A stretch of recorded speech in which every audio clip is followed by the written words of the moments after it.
This is 10 Game of Thrones theories that will blow your mind. Number 10. The Faceless Men Theory. Some Game of Thrones theories you'd love to see come true, and others you really wouldn't. One theory that falls into the please God no category is one surrounding popular fan favourite Arya Stark. Namely, it's the Arya is dead theory. This theory states that in the Season 6 Episode 8 showdown of Jaqen's prodigies, it was actually the Waif, not Arya, who emerged victorious. Think about it, you don't specifically see the Waif die, which has been Game of Thrones code for that character's not really dead in the past. The odds were definitely against the younger Stark girl in that fight. She had been stabbed multiple times in the stomach and had never bested the Waif before. Then there was Jaqen's reaction. Why would he give that creepy little smile unless he knew there was something else going on? So secretly wearing Arya's face, the Waif is now travelling up north. Who knows what her endgame is, but I'm gonna guess it's not good news for the Starks. King Robert and the Lannisters considered using faceless men assassins to kill Daenerys way back when, meaning it's not out of the question that the Waif could be working for them now, hired to kill Cersei's enemies in the north. Number 9. Samwell is the narrator. This theory is one that's been gaining a lot of popularity online lately. It's even been discussed by John Bradley, the actor who plays the character in question. The idea is that the entirety of the show is based on a chronicle of events written by everyone's favourite maester in training, Samwell Tarly. Season 7 sees Sam in his nerdy element at the Citadel, surrounded by books and studying under Professor Slughorn, Archmaester Ebrose. Ebrose is writing a history titled The Chronicles of the Wars Following the Death of King Robert I. Sound familiar? Yeah, that's basically just a fancy way of saying the plot of Game of Thrones. Sam comments on the title, saying that he would have gone for something a bit more poetic. What could he be thinking? A Song of Ice and Fire, perhaps? Fans of this theory have predicted that the final scene of the fantasy medieval will be Sam closing the big book of the series. Whilst this prediction doesn't really tell us anything about who will end up on the Iron Throne, it would mean that at least Sam survives to the end. Number 8. Who is Azor Ahai? This theory surrounds a prophecy that a legendary leader who once saved the world from darkness, Azor Ahai, will be born again. They'll be born amid smoke and salt, and shall draw light from the fire a burning sword Lightbringer. Fairly obviously, the two most popular candidates for the role are Jon and Daenerys, largely because of Jon's kick-ass swordsmanship and Daenerys being born at the height of a storm. There are 1001 blogs explaining why either of these two could be Azor, so instead, we're going to focus on another candidate who'd be a lot more of a curveball, the Hound. This theory comes from two defining moments in Sandor Clegane's life. The fire that burned him as a child, aka smoke, and the Battle of Blackwater that almost killed him, aka salt. Plus, it'd be a hell of a plot twist to see the Hound, who's normally thwarted by his fear of fire, saving the day with a flaming sword. You can't say that wouldn't be an amazing ending. Number 7.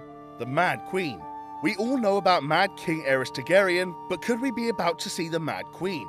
For a while there, it was thought that Daenerys was going to fill that role, what with her being the Mad King's daughter and her literally burning her enemies with dragonfire.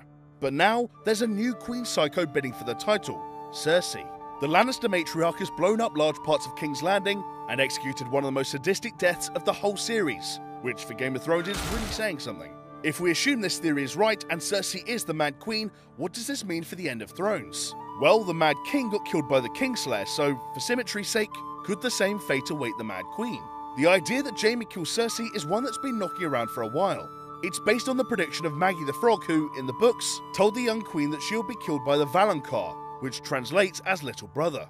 This could refer to Tyrion, seeing as the dislike between he and Cersei is far from secret, or, plot twist, Jaime. Number 6. The Walkers Cross the Wall. The 200-metre tall wall that stretches along the northern border of the Seven Kingdoms was allegedly constructed about 8,000 years before the events of Thrones. The Children of the Forest added an enchantment to prevent the White Walkers crossing it. But could everyone's favourite plot device have already broken that spell, basically dooming all of Westeros? Yes, of course, we're talking about Brandon Stark. In Season 6, Episode 5, when Bran was doing a spot of unsupervised three-eyed ravening, he was touched and marked by the Night's King. This mark allowed the White Walkers to break through the children's magical defences and attack them, Bran and co., leading to the heartbreaking Hold the Door scene. Now that Bran's back in Winterfell, does this mean he's just gifted the Walkers free pass over the wall? This leads into another, more dire end of Thrones theory. The White Walkers win, and everyone else dies. Valar Morghulis after all. There are hundreds of thousands of White Walkers, and they're super hard to destroy. With George R.R. Martin's previous notoriety for killing off fan favourites, it wouldn't be totally unfitting for him to just kill off all of the remaining living characters. Number 5. Bran the Builder. While we're on the topic of Bran, there are a lot of theories floating around about the role he has to play in shaping the entire plot of the show. Even before he started walking away, little Bran was the first domino to set key events in motion. If he hadn't spied on the Lannister twincest, Jaime wouldn't have pushed him out of the tower, and a lot of what happened in Season 1 might not have done. But now we know he has his eye-rolling, animal-controlling, timey-wimey superpower, that makes the potential for Bran's influence even greater. It's been confirmed that Bran can not only witness but can influence moments in the past, hence the whole Hodor thing. This has led to the circulation of the Bran the Builder theory. Bran the Builder, who our Bran is named after, was the one who built Winterfell and the Wall in the first place. The idea is that modern-day Bran, having seen the devastation that the Walkers will bring, travels back in time to become his namesake, building the wall to defend against the future undead army. Not only this, but some speculate that Bran was the voice in the Mad King's ear that turned him insane. There would be less purpose behind this though, unless it was another accidental Hodor situation. Number 4. The Walkers are the good guys.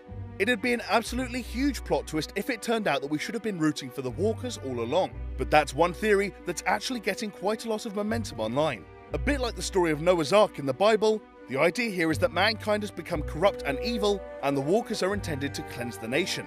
In order to justify this, the show has spent over 6 years showing most of its characters scheming, lying, murdering, raping, and just generally being dicks. Another take on this "the Walkers are good" theory is that it was actually them who built the wall in the first place. Think about it. The wall was allegedly built as part of the original Azor Ahai's battle to drive the Walkers away. But are we really to believe that it was built quick enough to halt a devastating advancing army? Even with the children's magic, surely such a feat would have taken hundreds of years. So this leads some to believe that the Walkers were in on it the whole time, and had reached an agreement in order to end the War for the Dawn. Now mankind has turned into such murderous animals, the Walkers have decided it's time for that agreement to be broken. Number 3. Three-headed dragon. This theory is one of the most popular Game of Thrones theories out there, and it stems from a prophecy given to Daenerys in the books. The dragon has 3 heads. This has been understood pretty much universally to mean that 3 dragon riders are required in order to win the Great War. Seeing as Daenerys has 3 dragons, it's pretty much a given that she'll be one of those riders. The question now is who will be joining her. Ever since the infamous R+L=J theory was confirmed in Season 6, the probability that the second dragon rider will be Jon Snow has grown. But Jon might not be the only character with a secret Targaryen heritage, as a strong candidate for the third rider is none other than Tyrion Lannister. Some fans speculate that Mad King Aerys had an affair with Tywin Lannister's wife Joanna, and Tyrion was the result of this affair. They point to Tywin's disdain towards Tyrion as further evidence towards this. Oh, and the fact that Tywin said, "You are no son of mine" with his dying breath. Maybe that was more literal than it first appeared. Number 2. The Grayscale Walker theory. You can't deny there's something connecting Grayscale and the White Walkers. Let's start with some pretty basic links. They certainly have similar aesthetics, and they're both pretty much zombies unable to feel. Then there's the fact that those infected with Grayscale, aka the Stone Men, are sent to live in the ruins of the Valyrian Peninsula, the very home of Valyrian steel, one of the few known substances that can kill a walker. Now what this means isn't super obvious, but in Game of Thrones, accidental coincidences are a rarity. Dragonglass, another way to kill the dead, has also been hinted as a possible cure for Grayscale. And thanks to one of the grossest scenes in Thrones history, we know that the condition can be cured even in its advanced stages. With similar traits and weaknesses, is it possible that Grayscale is just another manifestation of the magic behind the Walkers? Could the Stone Men just be Walkers created from the living rather than the dead? After all, we don't know where the infection came from in the first place, only that it passes through physical contact. So maybe the Night King's dead army isn't the only zombie horde that should be worrying the people of Westeros. He might also be able to control the Stone Men. Number 1. Jon and the Night King. A badass warrior based in the north who once died and has since been reanimated. Am I talking about Jon Snow, the Night King, or both? Well, according to this theory, the grand finale will see the former become the latter. When discussing the eventual conclusion of his story, George R.R. Martin described the finale as bittersweet. This implies that the good guys do ultimately triumph, but at a cost. This revelation, of course, sent fans into a frenzy, hypothesizing what the cost could be. One obvious candidate would be the Winterfell bastard and professional nothing knower, Jon Snow. A popular prediction is that Jon will sacrifice himself in order to kill the Night King and stop the attack on the living. But true to character, our hero won't die completely. Instead, he'll become a semi-White Walker like Benjen Stark and rule the Walkers as the new Night King. So long as he isn't fully converted to Walker, he would then be able to use his leadership to turn the advance of the Walkers around, protecting the citizens of Westeros. How's that for bittersweet?